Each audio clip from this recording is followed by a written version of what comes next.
And to me, this last image of Peter describing himself standing at 4 a.m, 5 a.m, on the corner of 2nd Avenue and 12th Street. And he described listening to the street, the sex workers on the street talking about their work, as Linda says, shop talk. It was just like, it evoked everything I love in movies.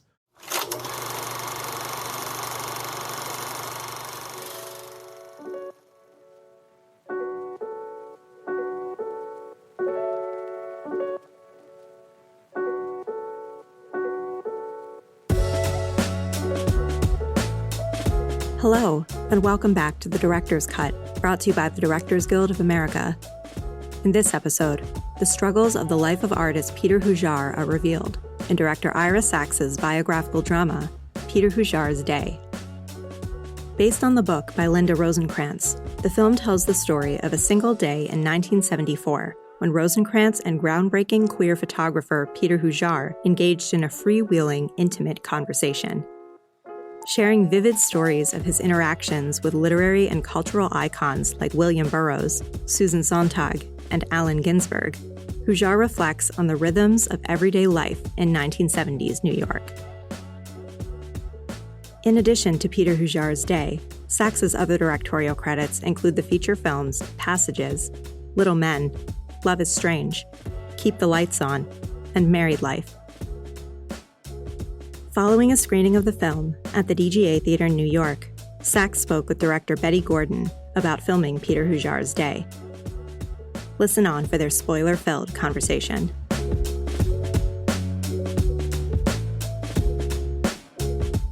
This man needs no introduction.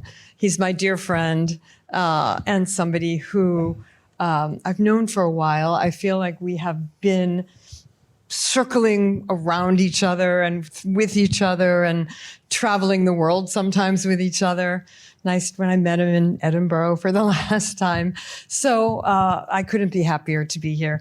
I have a couple of questions. I'm always questioning you about your work. What did that script look like? You know, and I want to see it. You know, it's really your process that I find fascinating.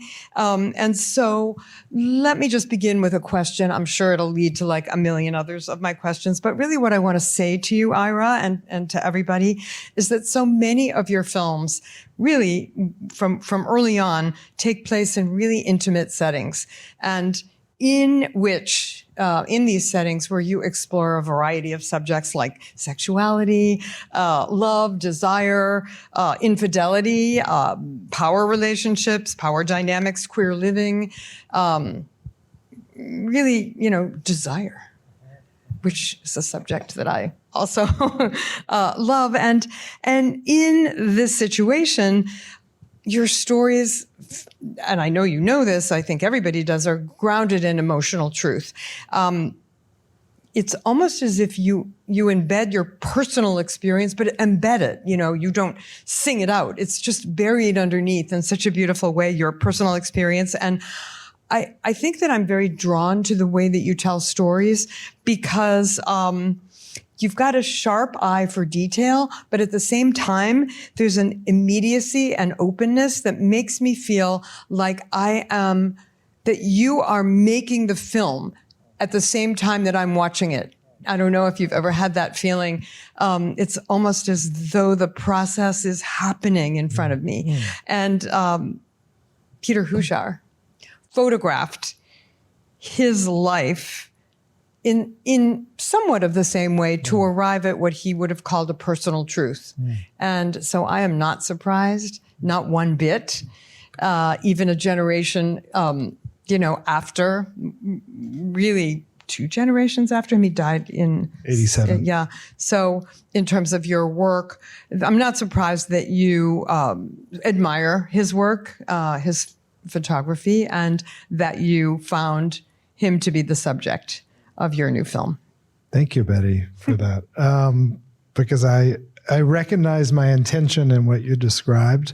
So it's nice to see that reflected. And what I kept thinking is you were actually describing the text of Peter Hujar's Day, like detailed, personal, human, and also happening in the moment, very much so, and describing the specifics of a moment, which is why when I read this text, which was published in 2021, it was, as it says at the beginning of the film, it was a transcript of a conversation that Linda Rosenkrantz had with Peter with the intention of making a larger book of similar conversations with a group of artists. 50 years later, somebody found this transcript, which she had given to the Morgan Library, and suggested to young publishers that they publish it as a book. And when I read it, I felt everything that you're describing in my films. So meaning like, I just felt like it was intimate and also incredibly filled with details in a way that made me feel like I was a part of something. I mean, I think what I learned making the film and watching the film and editing the film and seeing Ben and Rebecca perform this material is that it sort of seems like average, like, oh, this is what someone did in a day. But there's actually something quite extraordinary about the way that Hujar narrates. Yeah. Like very, very few of us could describe a day with such precision and accuracy and layers of attention as he did. And I think that's one of the things that makes it a really special text. And so, I keep imagining you going into this bookstore and finding this text and sort of, or this book, and picking it up. How many pages? It's like 35 pages. Only 35 pages. Yeah, it's quite short. So you look at it and you think 55 pages in screenplay form. Just so you know. Okay, I was going to ask about that too. 35 pages. But you're standing there, and at what point did you say, "Okay, I'm going to buy this book"? But did you have that feeling of like, "Oh my God, I think I see a film here"? Probably not immediately, but maybe. No. I mean, it was a gentle recognition, and it was connected also that I was working with Ben Whishaw in Paris at the time on a film called Passages, and I was one really of my favorites. It was after the pandemic, and I don't know. During the pandemic, I thought maybe I wouldn't make films in it. Like it wouldn't happen. Like I think there was a sense of an ending. And somehow when I found myself in Paris making a movie with Ben Whishaw and other wonderful actors, it was very exhilarating for me. And and specifically, I had a relationship with Ben that was also layered in our interest in artistic practice, experimentation, queer history, queer heroes, though we don't use the word heroes, just people we look to, I think, for some guidance in terms of their risk-taking specifically. Yeah. And so when I got to the end of the book, often when I read a book, I'm not always looking for a movie, but if I am, I'm wondering, does it end well? And to me, this last image, which I just got to watch sitting here, of Peter describing himself standing at 4 a.m, 5 a.m. on the corner of 2nd Avenue and 12th Street in his apartment, which is still there. It's the Village East Cinema. If you go by the Village East, you can see Peter's windows at the corner. That was also where Oh Calcutta premiered, by the way. Oh. That's how long, and it was a Yiddish theater before that. Yeah. And the Variety was right around the corner. Also, Once Upon a Time, a Yiddish theater. Yeah, it was a block away. But when I read that image, and he described listening to the street, the sex workers on the street talking about their work, as Linda says, shop talk, which I love that. Yeah, I love the way that Rebecca says that line, particularly shop talk. It was just like, it evoked everything I love in movies. It was open. It was in a particular moment. It was transformative.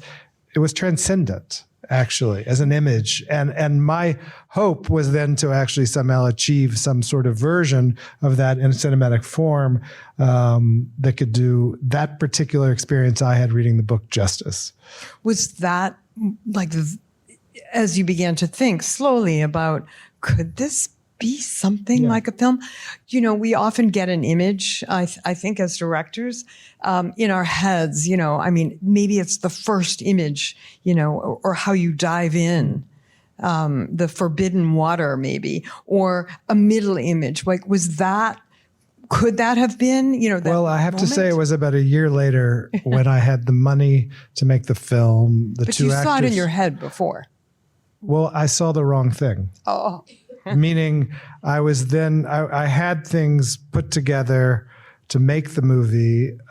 Westbeth, the artist housing for that's been since 1971 in the West Village, gave us this location. We had people who I had all freedom to make whatever kind of movie that I wanted to make, meaning I told people they would lose all their money 100% and that it was very likely going to be a short film because I just didn't know what it would be. And I loved that freedom. I've never had it before and I don't imagine I'll have it since, but it was just make something. And Ben and Rebecca were the best people to do that with. They were like, whatever, like, you want us to, you're going to like dissolve in and out. You want us to go to the window now instead of then. You want us to like do, they were just working as models with me in a wonderful way.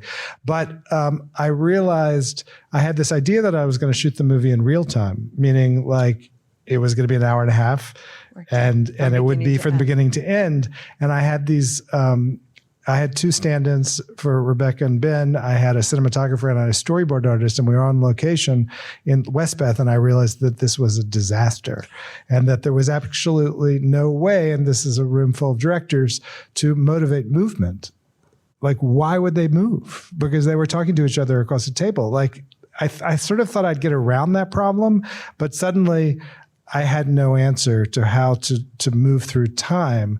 And, you see in the film certain places I do create movement, like boiling tea kettle, jackhammer at window. Like, these are not in the text. These are things that I used. Go get an extra pack of cigarettes because you run out. That means you can get up. But there were not 75 of those things that I could come up with. And so I had about 3 or 4 weeks of staying up, being up all night in a way that was a total crucible, to be honest, until I saw this film, specifically a film called My Girlfriend's Wedding. Oh by God, Jim McBride. Yeah. David Holtzman's diary. Well, less David Holtzman's diary, but more My Girlfriend's. My Girlfriend's Wedding, which, like a movie like Poor Little Rich Girl, which is Andy Warhol with Edie Sedgwick, Portrait of Jason, Shirley Clark with Jason. These films that were very personally made, that were portrait films.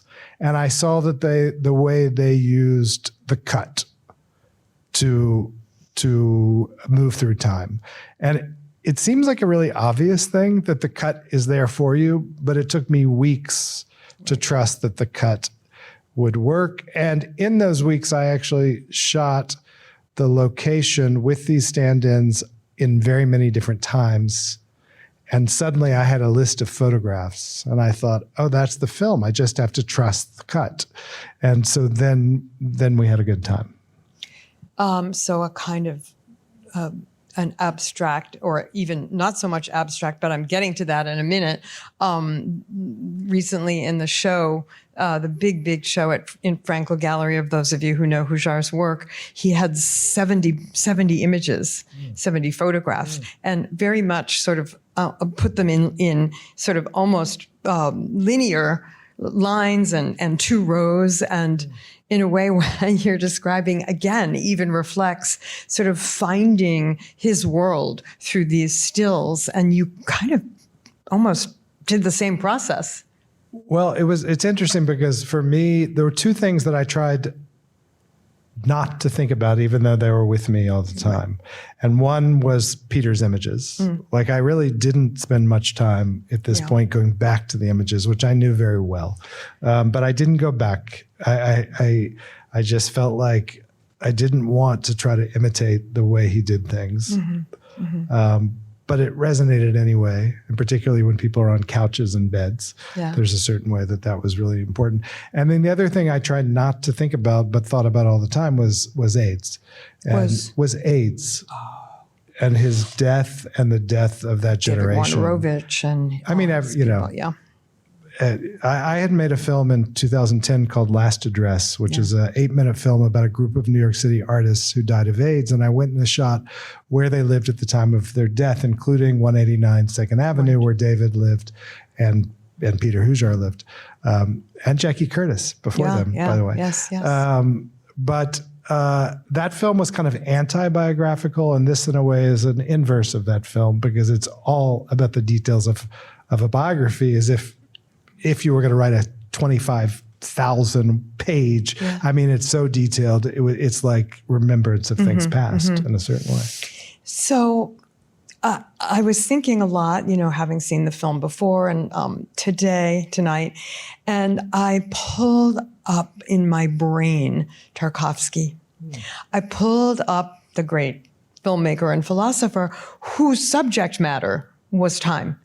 And time is a tangible element that can be shaped in cinema. And I thought, Ira did that.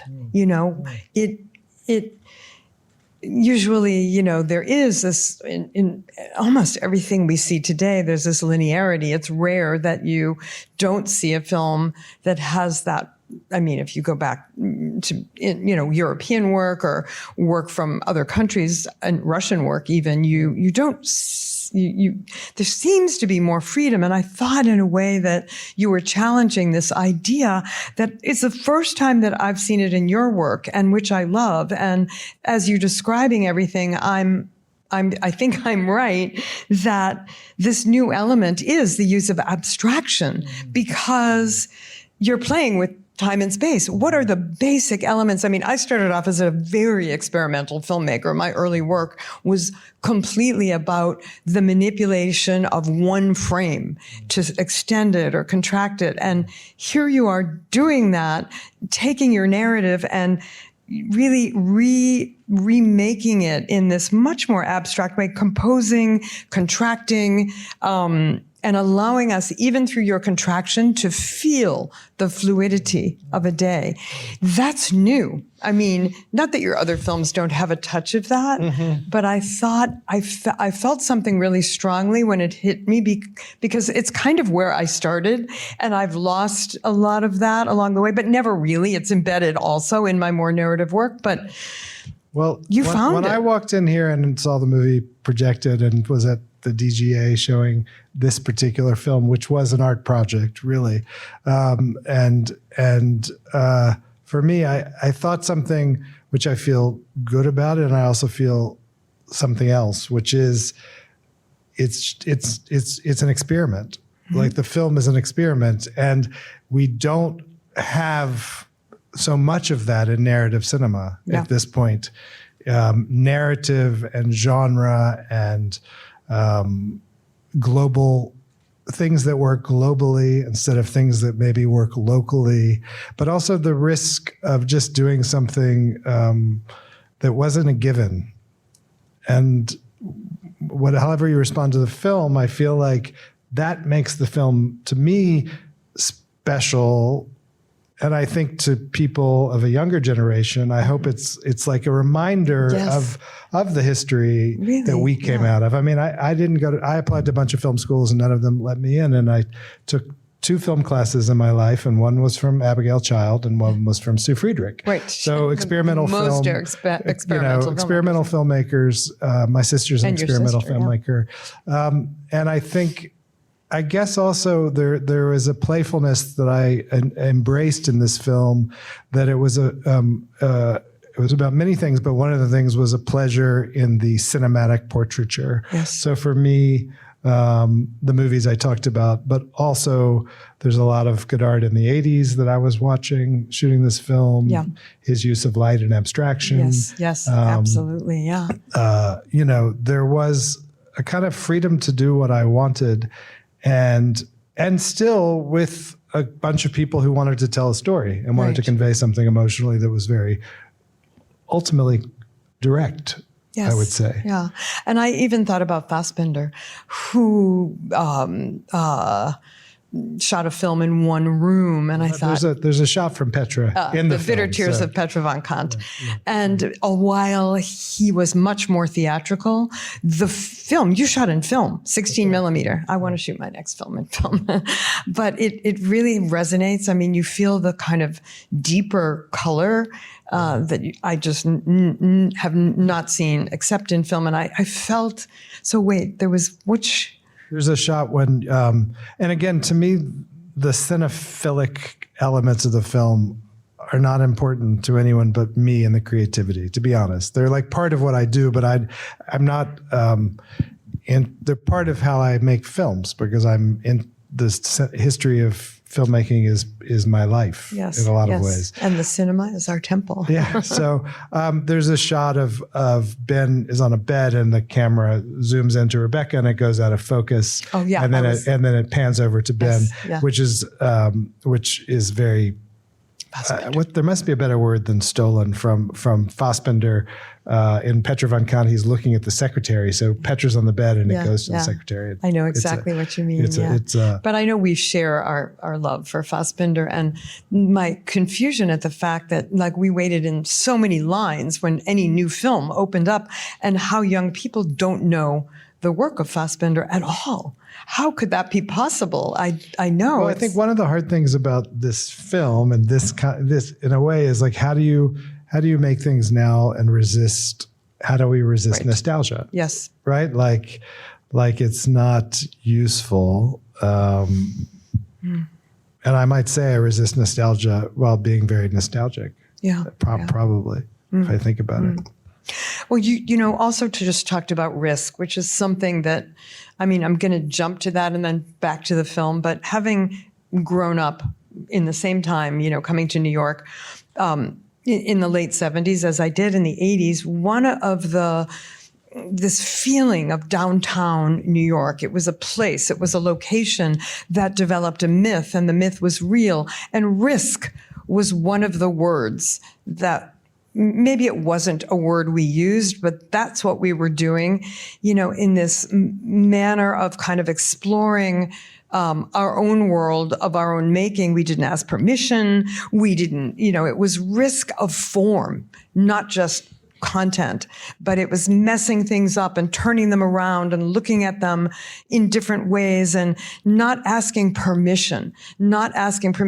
We created spaces, places like our own movie theaters or a club that played music, and we'd take the intermission and bring a projector, and Nan Goldin would bring her slide projector and everybody would gather around. So it was a time of great invention.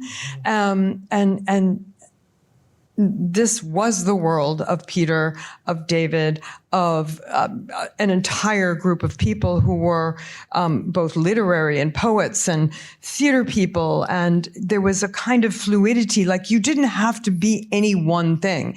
Even Peter was in, I had a friend named John Hayes who was always in the theater, like Charles Ludlam, and he lived on 12th Street, and they were in some play together and dressed up in like crazy dresses. And well, as he looked like Vivian Lee. Yeah, he talks about it. That's right. It's the Angels of Light. And I just, you know, it was a way of just freeing yourself from the dictates of the world. And the best thing about it was there was no marketplace for what we were doing. We were our own viewers. And now I feel like we're so constrained by this marketplace that maybe we need to break it apart again, as perhaps you're doing, you know, to find a different way to take risks in our work.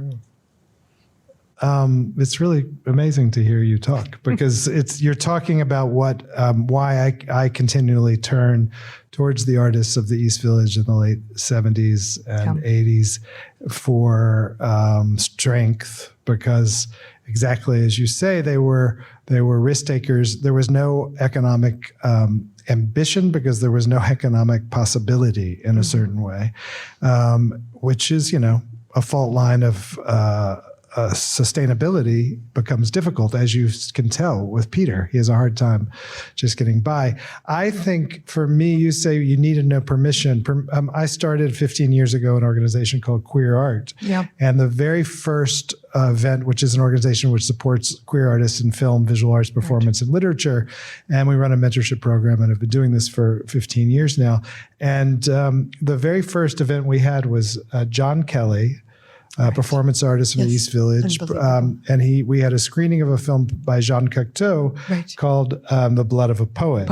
And John Kelly described, sorry, we're getting away from the film, but John Kelly described seeing that movie as a teenager, as a gay teenager in New Jersey, coming over the river, seeing that movie, and that movie actually gave him permission. Yes. So for me, this concept of permission, which, by the way, I'm making a film now and I hear you and I feel I have permission to make mistakes, to make things good, to make, like we have to continue to find ways to give each other permission to take the risks and the risk possibly to fail.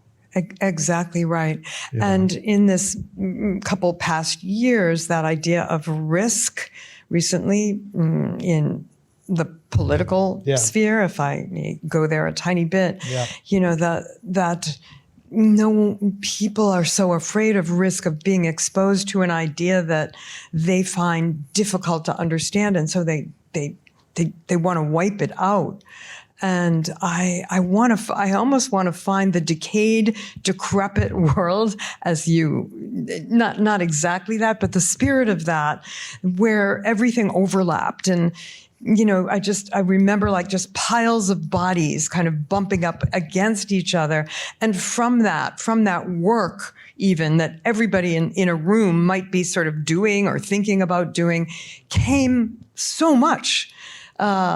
No restrictions, no boundaries. And so maybe there's a way, and I think even in the way that you created this work and that the way in which you composed with these essential elements of time and space just reminds me of how essentially cinematic this work is. And it's the spaces in between. Sometimes it's what's not said and the silences, and Rebecca Hall as Linda really listening. And that's so active if you know that it should be. Well, I think it's almost beyond active. For me, Rebecca's performance is a form of writing. Really? I mean, I think of her as an act, not because she writes, but because as an actress, she says things in silence, which for me, she constructs the film in a lot of ways. Yes, I mean, I knew that the film was a love story, but not maybe as deeply as she did. Yeah.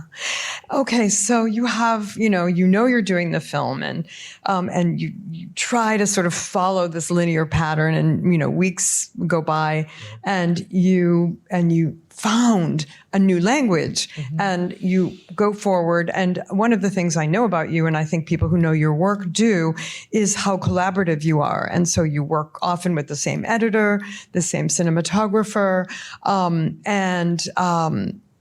and now actors, as in Ben. And so one of the things you try for is the thing I've just been talking about, immediacy. You don't rehearse. So can you talk a bit about that in a universe, in a world where, young people are being raised in film schools and all kinds of places, and you have to do this and you have to do that. So it's really something I love about your work. I don't rehearse, but I think shooting is a form of rehearsal. And I do block and I do prepare. So I just want to say I don't improvise. But emotionally and in terms of I really don't want an actor to hear what the other actor is how another actor is going to say a line before we start shooting. Because once you've heard it, you can't hear it anew again.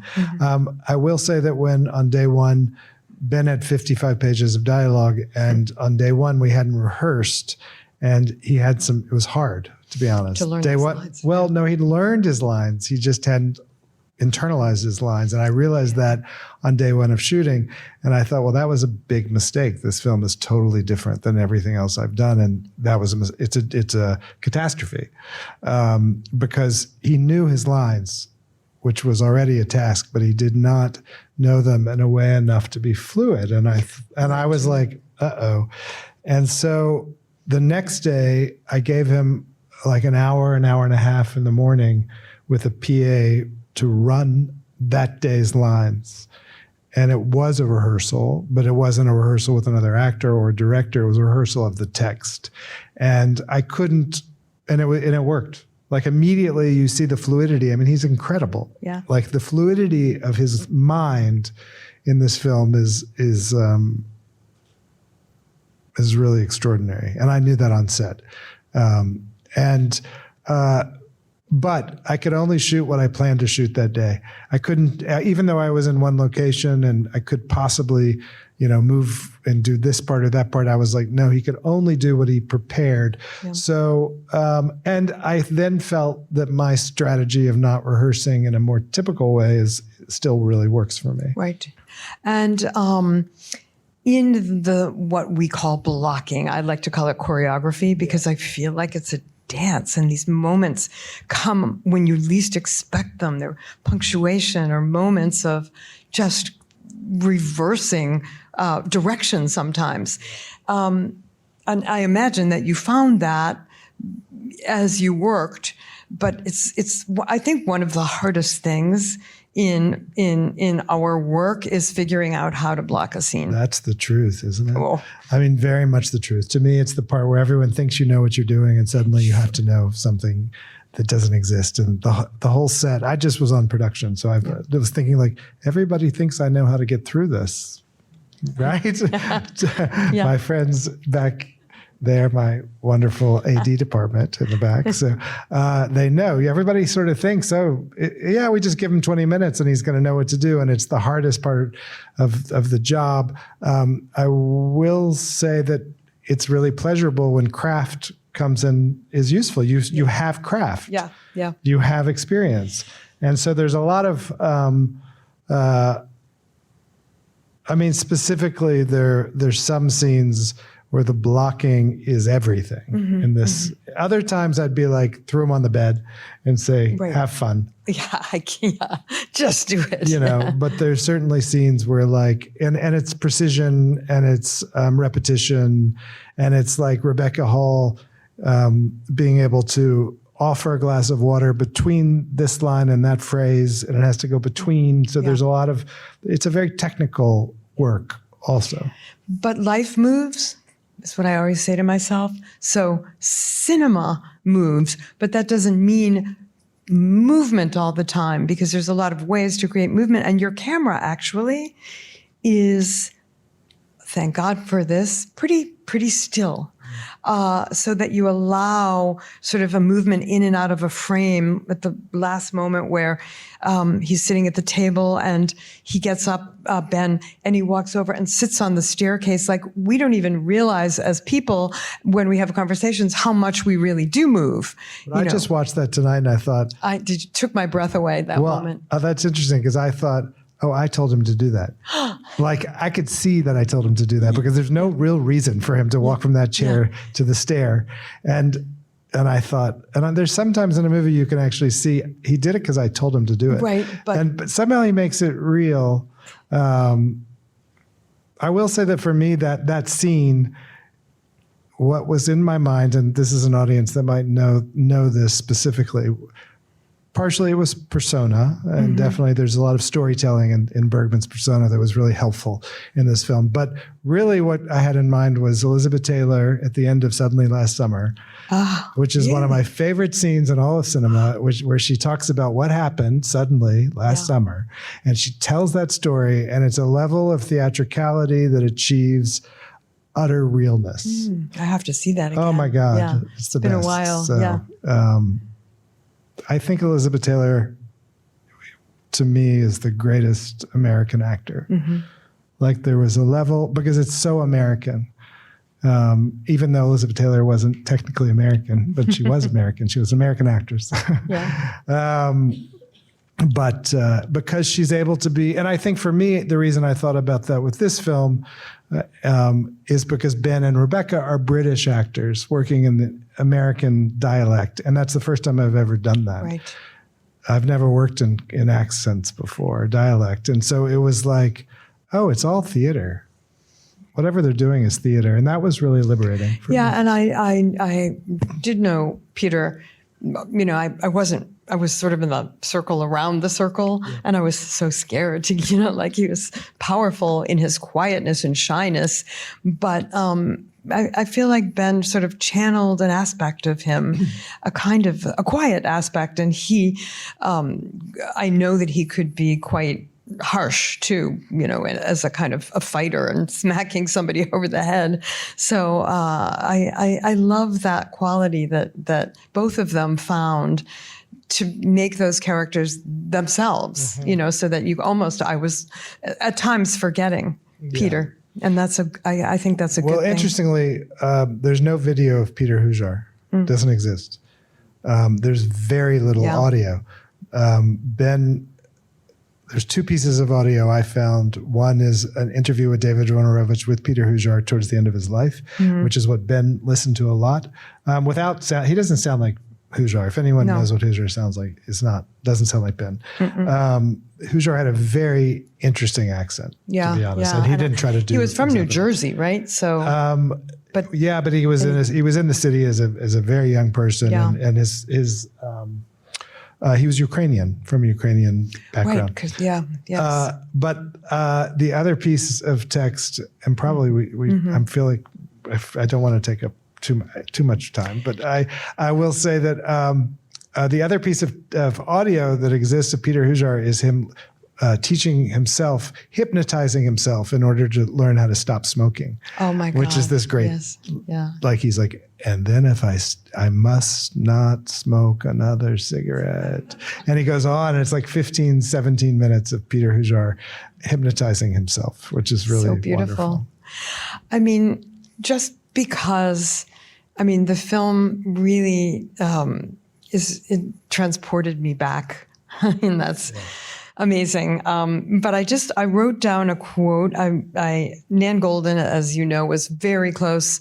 She has so much of his work up on her walls, even today, now that she lives in Brooklyn. And I wanted to read something you probably know, but just for you guys, because I feel like it's important to know him. And this is what she said. She called him the best kept secret in downtown New York. The way he can see animals and the way they look back at him. They knew they were being photographed. Nan said that he had a huge influence on her, but she couldn't achieve the same sensitivity in portraiture as he did.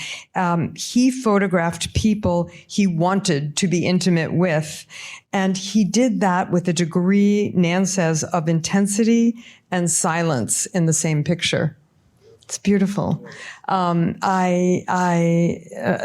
so fortunate to have sort of been in that circle and know his work. And I shout out to Gracie Mansion, who, talking about the 70s, well, really early 80s, because I was only the tail end of the 70s. But what we were talking about before, she opened a gallery in her apartment, in her bathroom, or in her car, and eventually in the East Village, which became a reinvention because Soho was the art world, but young people said, screw that. We're going to, in a car, in an apartment. And she found Peter Hujar and gave him his first show in 1981, which was maybe a group show, but 1986 showed all of his work. I think the same 70 photographs that appear in the Frankel Gallery.